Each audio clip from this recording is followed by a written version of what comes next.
Are you a proponent or opponent of releasing or relieving some of those regulations that the street currently faces? Well, I think that it went too far. I think Dodd-Frank went too far. It's 850 pages of gobbledygook, followed by another 20,000 plus pages of rules and regulations. What I think that Donald Trump, our president, needs to make a grand bargain with Wall Street and says, in exchange for taking off some of these regulations that don't work, by the way, some of them do work and should be retained, but take off the ones that don't work and are gumming up the works. And in exchange for that, Wall Street, I'll do that for you, but what I want you to do for me is to change your compensation system, change your incentive system. Stop rewarding people to take big risks with other people's money. Stop rewarding bad behavior. Make people once again have their full net worth on the line like they used to do when Wall Street was a series of private partnerships. Make it hurt for people on Wall Street when they mess up. You know, what we saw in 2008 is they got rewarded for messing up and that we bailed them out and they continue to get rewarded. And that is just unacceptable. So let's have this grand bargain. So, what are some of the rules that you'd like to see removed completely?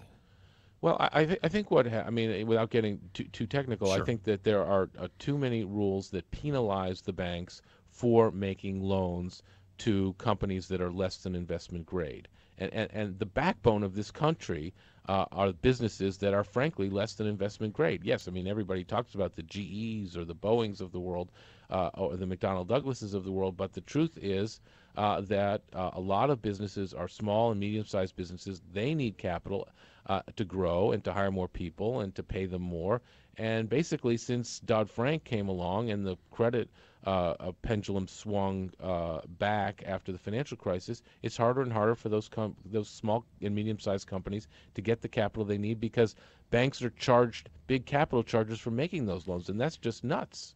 It's a given that if you work in New York City, work the street, that you're going to pay more money to live in that immediate area, whether you live in New York or New Jersey or Connecticut.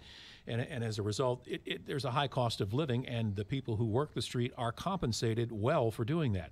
Yet at the same time, we see these huge bonuses that are paid. Are these some of the things that you're talking about when you talk about compensation and the amounts of money that people get paid to do things?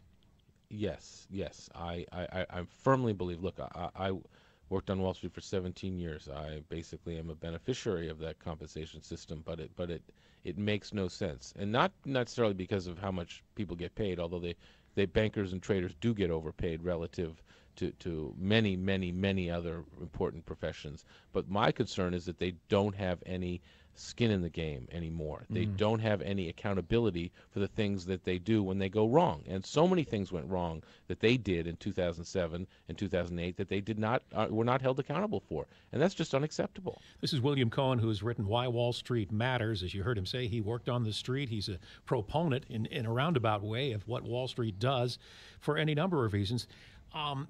Companies that provide these monies and in the stock market, and they want to, like you said, I think they want to go ahead and see companies grow. Yet at the same time, there's that mousetrap of you lend money to people and the project fails, somebody's going to eat it. And none of these companies seem to want to, they want something that's almost 100% guaranteed return on their investment, no?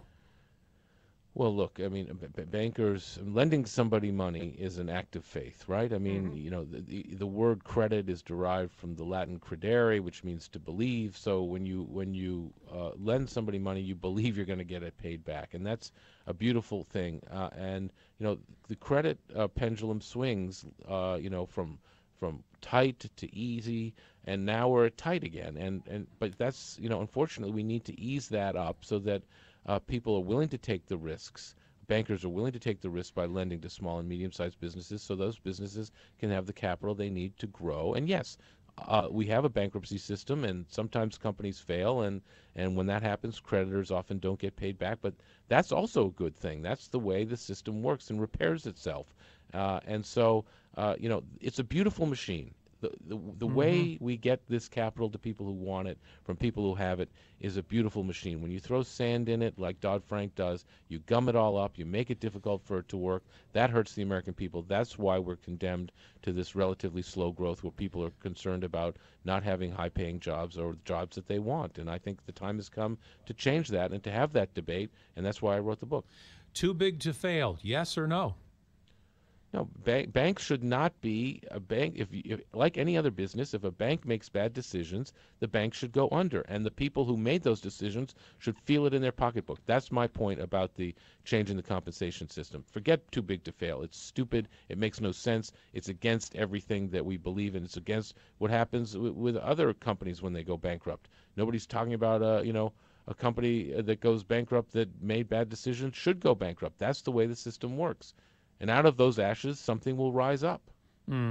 Yet at the same time, the federal government had to step up and basically provide massive amounts of monies so that these companies that were so intertwined and had so many bulk purchases of properties, good and bad, but a lot of them terrible. And without the federal government's intervention, these companies several of them would have gone belly up at a terrible, terrible price, not only for Wall Street, but for millions of Americans. Well, that is very true, and I think that the people like Hank Paulson at the time did a very good job in designing a program to help rescue these firms. My view, and I've written a book about Bear Stearns called House of Cards. My view is that the federal government should have let Bear Stearns fail, and that would have sent a clear message to Wall Street about what was going on here and how bad things were getting. We would have come out of that just fine. When they rescued Bear Stearns, that was the first time that the federal government had ever saved a Wall Street firm from bankruptcy, and that, I think, proved to be a big mistake. I guess, though, the counter would be, okay, we go in and we take care of this one firm, just to send a message and save them because of the then what could have been catastrophic. Right. Well, it was actually catastrophic in a lot of ways because it took us years to dig ourselves out of that hole. So you're saying, or I'm saying, well, I see why they did that. I mean, at the time, it was an incremental decision. It seemed like the right thing to do. If you could put the finger in the dike of Bear Stearns, it would stop the rest of the collapse. And I think they thought they were doing the right thing. But as we saw, there was no stopping that tsunami, and it would have been better to. One of the problems was that the CEO of Lehman Brothers thought that he was going to get a bailout too. If they hadn't bailed out Bear Stearns, he never would have gotten that impression. So that's my point there. You've written the New York Times bestseller, The Price of Silence, Money and Power, House of Cards, and so on and so forth. Yet you were on the street for a long time. Would you ever go back to it, or is it a totally young man's game? You laugh. You laugh. Yeah, I'm done with that. I have my role in life is to write about Wall Street, to inform people about it, and again, one of the reasons I wrote this book is because I thought it was too important a subject for people to not know everything they can about and join the debate about it. And it looks like you've done a bang-up job with it. William D. Cohen, Why Wall Street Matters. Thank you for joining us this morning. Thank you for having me. It is 8:45.